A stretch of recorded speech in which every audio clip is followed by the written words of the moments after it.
Welcome to Mr. Hutchings History, where the past comes alive. Let's dive into today's story.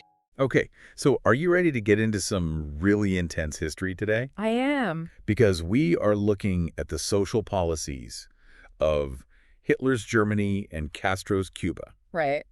And I know what you're probably thinking out there. Yeah. These two are like apples and oranges, right? Yeah. One was all about racial purity, and the other one was going for this whole classless society. Right.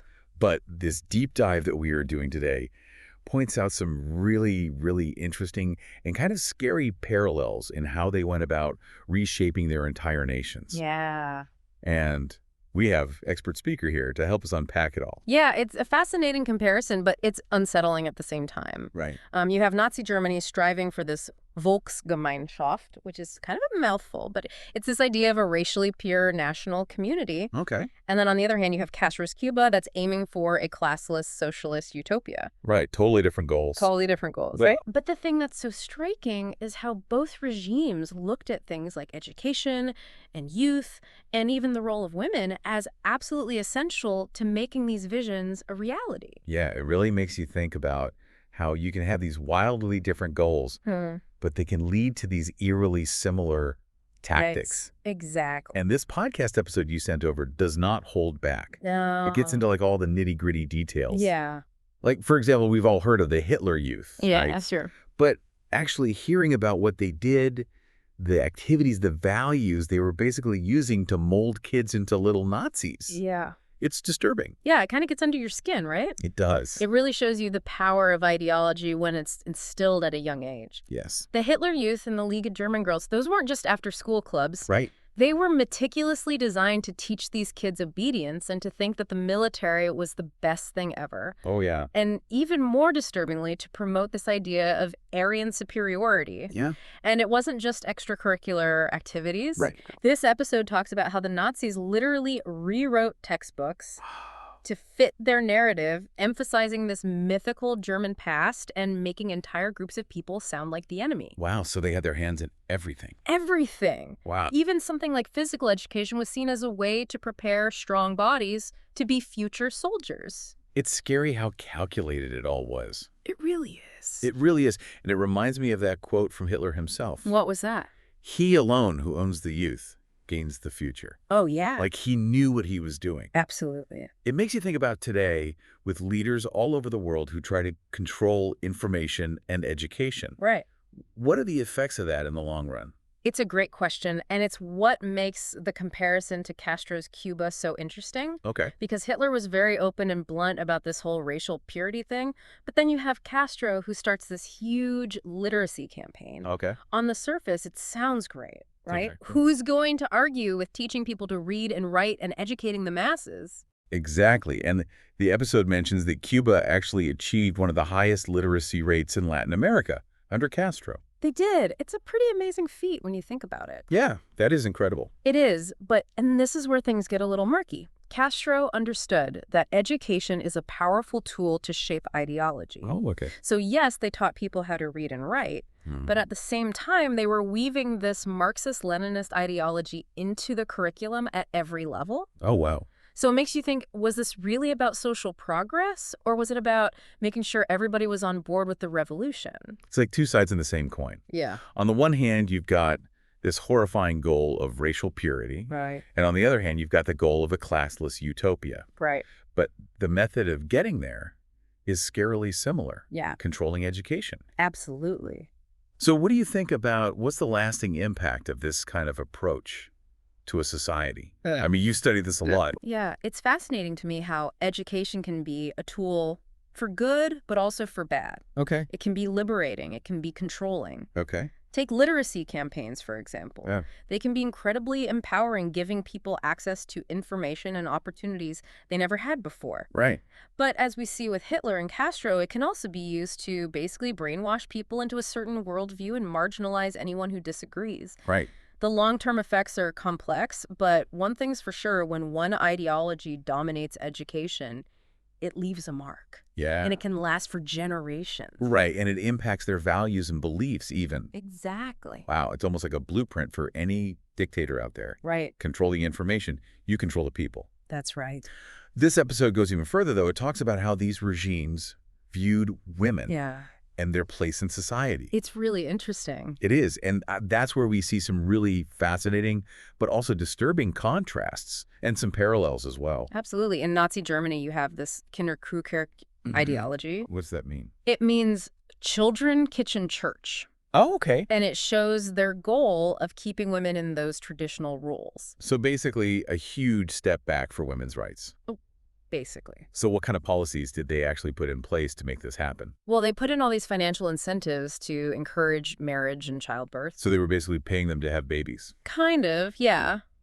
The more kids a woman had, the more money she'd get. Wow. And it wasn't just about money either. Okay. They had this medal called the Mother's Cross, and it was given to women who had 4 or more children. Oh, wow. It was all very calculated. You know, they wanted to increase the population, and it fit in with their whole ideology of women being there to serve the Reich. It's kind of crazy how they tried to control something as personal as family size. I know. It's like they saw women as just there to have babies. Yeah. Yeah, and it really highlights that messed up view of women within the Nazi ideology. Right. They even had these genetic screening programs to figure out who was allowed to reproduce.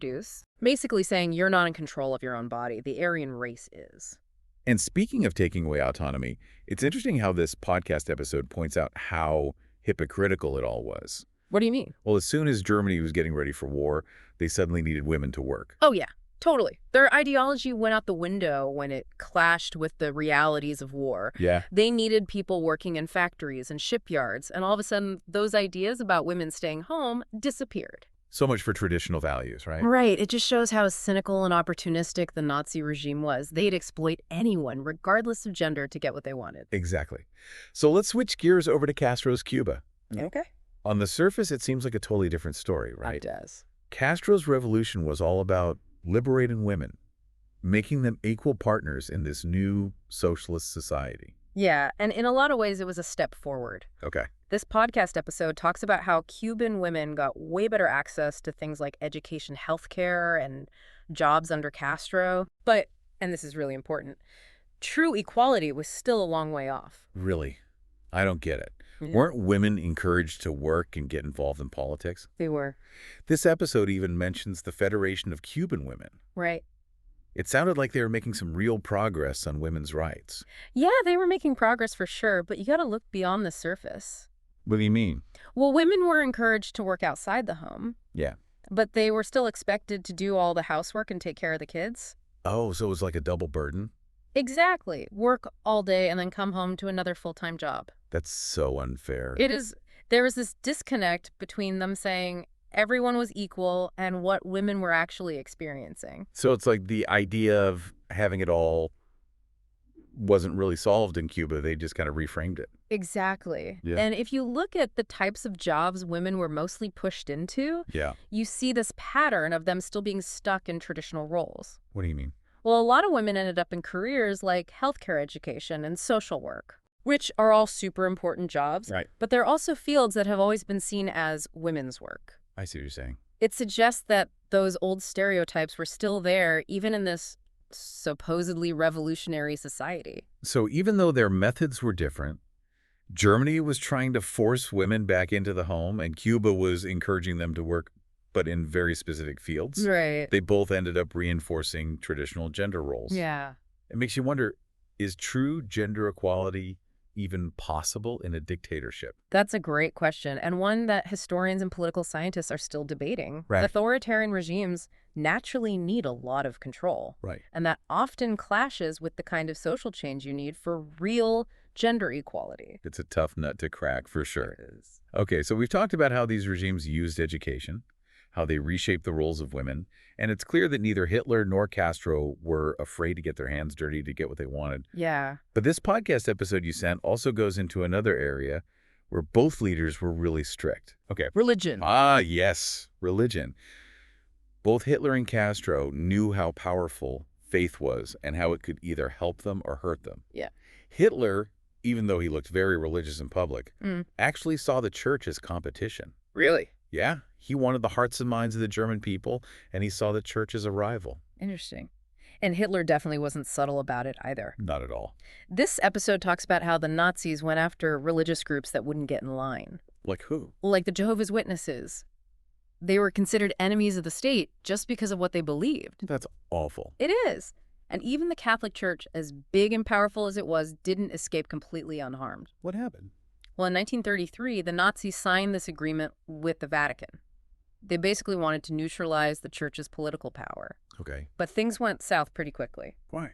Well, the Nazis started persecuting Jews more and more. They were interfering in church business, and they even tried to replace traditional Christianity with their own twisted version of it. They tried to replace Christianity. I know. It sounds ridiculous, right? Yeah, what did they call it? They called it positive Christianity. Positive Christianity, oh brother. I know. It's kind of laughable when you think about it. Like Hitler could just rewrite the Bible to fit his own agenda. Right. It just shows how arrogant he was. He thought he could control every single thing in Germany, even people's religious beliefs. Yeah. But it didn't work. People's faith was too strong. It's true. Religion can be a powerful force. It can.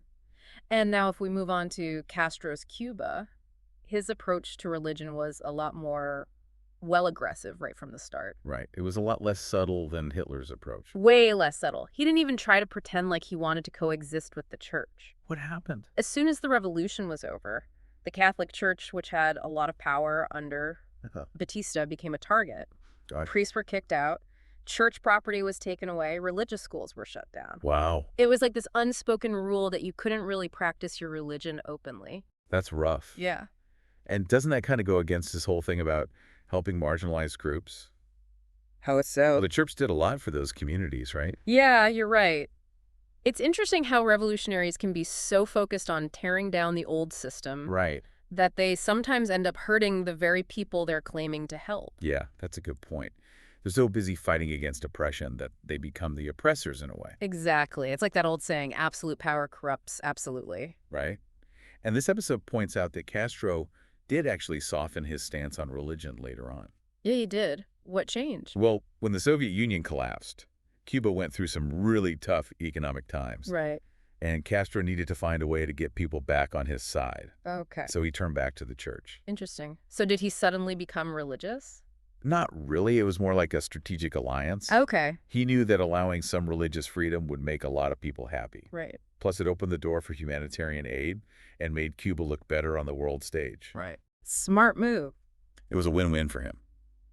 And it's actually pretty wild when you think about it. What is? Pope John Paul II actually visited Cuba in 1998. No way. Seriously. Yeah, it was a huge deal. It really showed how much the relationship between the church and the Cuban government had changed. Wow. So both leaders in their own way recognized how powerful faith could be. Exactly. And they both tried to use it for their own benefit. They did. But ultimately, I think it shows that you can't really control people's beliefs. No, you can't. Even dictators can't control everything. It's true. So we've covered how these regimes approached education, the role of women in religion. Right. And it's clear that they weren't afraid to be ruthless to achieve their goals. Definitely not. But we can't talk about social engineering without talking about the really dark side of it all. What's that? The treatment of those who were seen as different, undesirable, those who didn't fit into their perfect society. Yeah, that's the part that's really disturbing. It is. And this is where the comparison between Nazi Germany and Castro's Cuba gets even more uncomfortable. In what way? Yeah, it's tough to even think about, but we have to talk about it. I agree. Because the Holocaust, the systematic extermination of millions of Jews, Roma, LGBTQ plus people with disabilities. It's just horrific. It casts this long, dark shadow over any discussion of Nazi Germany. It does. And it's just this horrific act of genocide fueled by this completely reprehensible ideology of racial purity. There's no other way to describe it. There's not. And to be absolutely clear for our listeners, there's no comparison between the atrocities that happened in Nazi Germany and what happened in Cuba. Right. Of course not. But at the same time, we can't ignore the fact that Castro's regime persecuted people who didn't fit in with their idea of revolution. That's true. It's a really important point to make. Yeah. And while nothing compares to the Holocaust, Castro's Cuba did persecute certain groups. Like who? Well, anyone considered a threat to the revolution, like Right. political opponents, homosexuals, even Jehovah's Witnesses. Really? They were targeted again. Yeah, it's kind of ironic, right? These people faced imprisonment, forced labor, all sorts of social ostracism. It's like both regimes were so obsessed with their utopias that anyone who didn't fit in was seen as disposable. It's a common thread, unfortunately. Yeah, an obstacle that had to be removed. And this episode really emphasizes how brutal those early years of the Cuban Revolution were. Yeah, it's a pressure cooker. Like there's this insane pressure to conform. Right. Like if you didn't perfectly match Che Guevara's idea of the new Cuban man, you were the enemy. Yeah, those early years were really defined by this need for everyone to be on the same page ideologically. And it was often enforced in some really harsh ways. It was. Now, it's important to say that Castro's policies toward certain groups did change over time. Yeah. And they tried to fix some of the worst things that happened. Uh-huh. But those early years left a permanent mark on the revolution. Yeah, you can't just erase those kinds of things. You can't. It makes you wonder about the whole idea of trying to create a utopia by controlling society like that. It's a dangerous game. Whether it's Hitler's vision of racial purity or Castro's dream of a classless society, they both ended up persecuting the people they couldn't control. Right. They had these grand ideas, but they used awful methods. It's a cautionary tale for sure about what happens when ideology runs amok. That's a good way to put it. No matter how good the intentions might seem at first. Yeah, you got to be careful. So we've talked about how these regimes used education, how they changed the role of women, how they dealt with religion, and how they treated people who were different. Right, it's been a lot. It has. But like you said before, history isn't always black and white. It rarely is. There are always different ways to look at the past. What are some of the schools of thought when it comes to interpreting these two regimes? Well, you've got the totalitarian school, for one. Okay. They tend to lump these regimes together because they both wanted total control over their societies. So things like propaganda, silencing opposition, the whole cult of personality around the leader. Exactly. They focus on how those things were used to hold on to power. So from that point of view, it doesn't really matter if it's a racially pure society or a classless one. Not really. It's all about control no matter what you call it. Wow. And that makes sense in a way. It does. The totalitarian school helps us see how these systems worked, how they used fear and ideology to get rid of opposition and make it seem like everyone supported them. Okay. But of course, this view has been criticized for focusing too much on the similarities. And not enough on the differences between these regimes. Exactly. And I can see how lumping Nazi Germany and Castro's Cuba together might seem like you're downplaying how horrible the Holocaust was. Yeah, it's a sensitive issue for sure. It is. And it makes sense that different historians would see things differently. Of course. Like, what about Marxist historians? I'm guessing they have a different take on Castro, at least. Yeah, Marxist historians would definitely see Castro's revolution in a different light. How so? They'd probably say it was a reaction to capitalist exploitation and imperialism, Okay. and that his social reforms, even if they weren't perfect, were meant to create more equality. So from a Marxist perspective, Castro was fighting against oppression, not causing it. That's the general idea. They'd point to his focus on literacy, healthcare, land reform as proof that he wanted to help everyone, not just a select few. Okay. And how would they view Nazi Germany then? They'd probably analyze it through the lens of class struggle as well, Okay. but they'd see the Nazis as a tool of the rich and powerful, Interesting. a way to crush any socialist movements and maintain their own power. So completely different interpretations. Exactly. They might say that Hitler rose to power by using the anxieties of the working class, turning them against Jews and communists, and stopping a real workers' revolution from happening.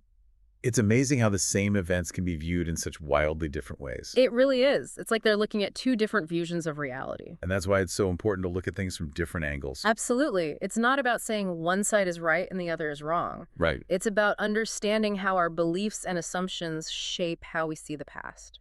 And we can't forget about the feminist perspective either. Right. Feminist historians would argue that even though Hitler and Castro had different views on gender roles, they both ended up reinforcing the power of men. Interesting. And then they're the revisionist historians. Ah, yes. The ones who always challenge the traditional narratives. So they're not defending the Nazis or anything, right? No, not at all. But they might look at aspects of life in Nazi Germany beyond the obvious horrors. Okay. Like what? Things like public health initiatives or infrastructure projects, things that appealed to certain groups within Germany. So they're trying to understand the bigger picture of how a regime like that could come to power and stay there. Exactly. They're trying to move past this simple idea of good versus evil and look at the more complicated truth of history. It's definitely complicated. It is, but that's what makes studying history so fascinating. I agree. It's not just memorizing dates and names. No, it's about grappling with these big, messy questions that don't have easy answers. It's true. Yeah, it makes you think. And it reminds us that there's always more to learn, more perspectives to consider. Exactly. Wow, we've covered so much ground today. We have. From the indoctrination of youth, to the role of women, from the complexities of religion, to the horrors of persecution. It's been a real deep dive. It has. Yeah. And it's made us think about the different ways we try to make sense of it all. It's a lot to process. It is. Yeah. So what's your final takeaway for our listeners today? What do you hope they'll walk away thinking about? I think the most important thing to remember, especially when we're talking about regimes like Hitler's and Castro's, is that just because someone has good intentions doesn't mean things will turn out okay. That's a good point. Both of these leaders truly believed they were making the world a better place, Yeah. but their methods, their disregard for human rights, their willingness to sacrifice entire groups of people for their ideology, It's chilling. it led to unimaginable suffering. It's a stark reminder to be wary of anyone who claims to have all the answers, who offers simple solutions to complex problems. We have to be careful about who we trust. We do. History teaches us to ask questions, to challenge, to stay vigilant when faced with those who want absolute control. That's a powerful message. It's a good reminder that freedom and justice take constant work. They need us to be paying attention and to be willing to confront difficult truths. Well said. This has been an incredible deep dive. It has. Thank you so much for sharing your expertise with us. It's my pleasure. And to everyone listening, we want to hear from you. After hearing about these regimes, what do you think do the ends ever justify the means when it comes to changing society? Let us know your thoughts in the comments. We'll be back next time with another deep dive into a topic that's sure to get you thinking. Until then, keep exploring. Thanks for listening to Mr. Hutchings History. Keep exploring, and we'll see you next time.